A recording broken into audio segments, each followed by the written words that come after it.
Thinking about side hustles? Let me guess. Music, technology, videos, art. What if I were to tell you you're wrong? Why? Here are 5 reasons why. Hello everyone. As you guys know, my name is Shubham Khurana and I'm the creator of Copper Rat Comics. And this time I wanted to ask you guys what you would like to see on the channel, and instead of just going in with a topic of my choice, I threw 3 topics at you. The one topic which you guys wanted me to make the video about the most, and it was a winner by a reasonable margin, is side hustles.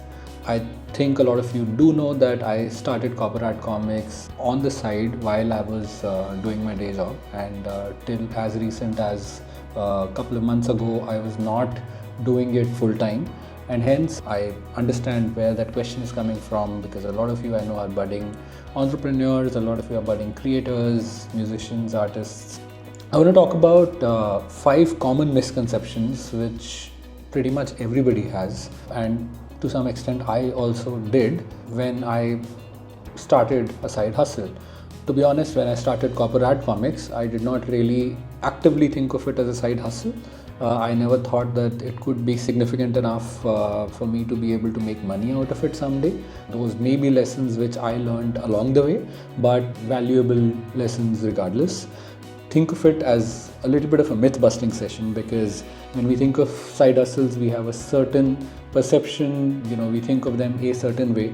It's important for me to sort of call those misconceptions out for you to be reasonably prepared when you choose to embark on such a journey yourself.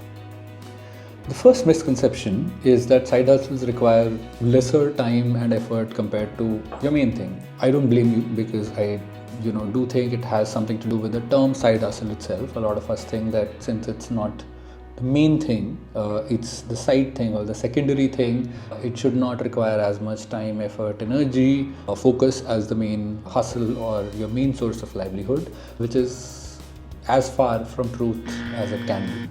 Side hustles do require as much hustle, if not more, compared to the main job or the main thing which you do. Why I say as much or more? Quite often in our present day jobs, in what you do professionally, it's quite clearly laid out for you as to what you're supposed to do or perform or execute. There are very clearly defined boundaries, guidelines, SLAs, processes which exist for you to really execute them. Quite often in side hustles, you have to figure your way out from scratch. Not only do you have to ideate, not only do you have to figure out what you need to do. If you're a creator, not only do you have to figure out what you need to create. If you're an entrepreneur, you need to figure out what the consumers are seeking. And hence, the first thing which I want to tell you is, please take the hustle inside hustle more seriously than the term side inside hustle. It requires as much effort as what your main job would be, and you should be prepared for that. The second misconception which I want to address is, people think of side hustle as something they'd be doing on the side without anybody knowing, right? You can sort of secretly do it, more often than not anonymously. Side hustles actually should not at all be done secretly. If they're done secretly, that's exactly when they start being counted as moonlighting. You may be doing it in your own time, you may be doing it at a time where you're done from your day job, right? And hence you possibly may be using your personal time for doing this. But if that's the case, then there is nothing for you to hide at all. In fact, in every organization I have worked in, I've either made it a point to tell them that I have corporate comics which I do on the side, and at times even end up making money off it. Or in some organizations, it's been one of those talking points right from my interview itself. I very proudly mention it in my CV, and I do think it's actually more often a plus than something to be scared or ashamed of. The third misconception is that if you have a side hustle and if you're starting to make money off it, and obviously it requires your focus, you possibly can ease a little on your primary or core job or your main hustle. Absolutely untrue. In fact, I've often felt that since most people know that I have corporate comics on the side, it requires me to do more than what is required of my job to in fact quite often than not over deliver, in a way overcompensate. I don't know if it's my guilty conscience or if it is just me trying to prove that I am not shirking from my main job while I of course run corporate comics on the side. But whichever way it is, it does require you to do more at your job than less, for them to understand that you're not taking time from this and giving to that. The fourth misconception is that side hustles are built alone. A lot of people think that a side hustle, till it reaches a certain scale or till it reaches a certain meaningful identity, would be done by you solitarily. You would do it on the side and you would not really have a lot of people knowing about it. I actually think it's exactly the opposite. Side hustles actually require a lot of cheerleaders. At your job, you have enough processes to govern that you do not drop the ball. You're continuously evaluated, you have your appraisals, you obviously have your desire to do well, you obviously get paid for that, and hence there is a governance mechanism to ensure that you're not shirking on your main job.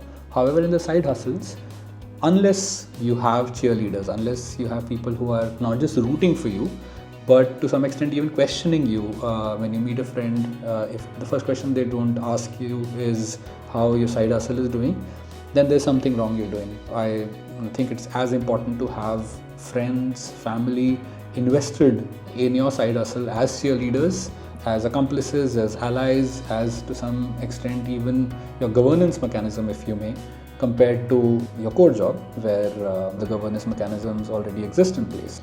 Okay, the fifth one is that if you persevere long enough, your side hustle will really become something one day and will start making you money. Now this one's a little controversial because it completely depends on why you want to pursue a side hustle.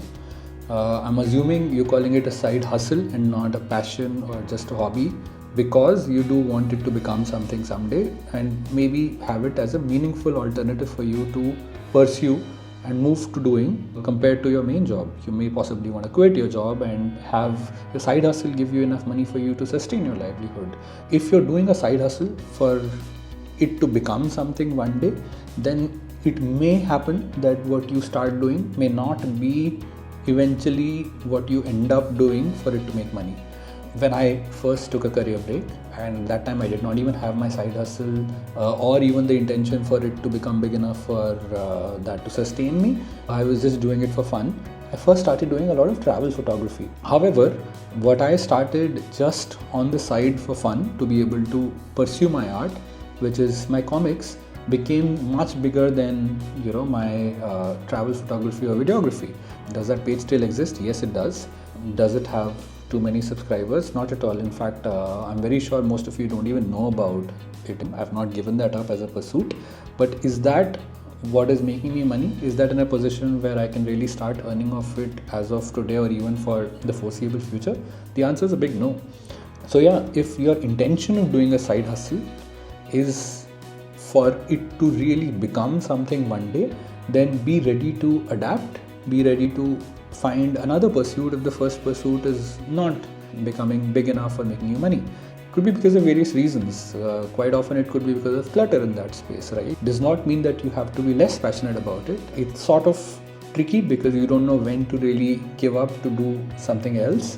I think the simplest way to do it is by persevering till you're enjoying it, till it's giving you joy, and finding something else when that stops being exciting or that starts looking like a chore to you. Okay, I hope that video was useful. Let me very quickly revise the 5 misconceptions. The first one, side hustle may be a side thing, but it requires as much or more hustle than your main thing. Yeah. Number 2, side hustles are not to be done secretly on the side. More often than not, they require and should be done with full disclosure. Make that your advantage rather than something which you're shy or ashamed of. Number 3, side hustles do not mean that you can do lesser at your main job or your main profession. Quite the opposite. Side hustles mean that you may have to at times even overcompensate, whether it is for others or whether it is for your own self-conscience at your main job as well, for you to justify that you're not shirking away from it. Number 3, side hustles are never and should not be done alone. Always have a bunch of cheerleaders, accomplices, allies as almost your governance mechanism to support you. And number 5, side hustles may require perseverance, but more often than not, you may end up with something else altogether than what you started with. And it's absolutely okay to give up a side hustle when it is not scaling, or when it starts looking like a chore, in pursuit of something else which may be more attractive, or may likelier be your niche, and therefore may likelier be what may end up giving you money and a source of livelihood, compared to something which you may be slightly more passionate about but is a crowded space. If that video was meaningful and useful, please like, share, and most importantly subscribe. I do intend to talk a lot more about side hustles. I do intend to also possibly bring in people I know who've built successful side hustles while doing their day job. I, of course, will continue to talk a lot more about career breaks, because that's something I feel extremely passionate about. And in between, I'll also intersperse those with videos about my process, my illustrations, my journey. If you think that that could be of any help or use to you, subscribe.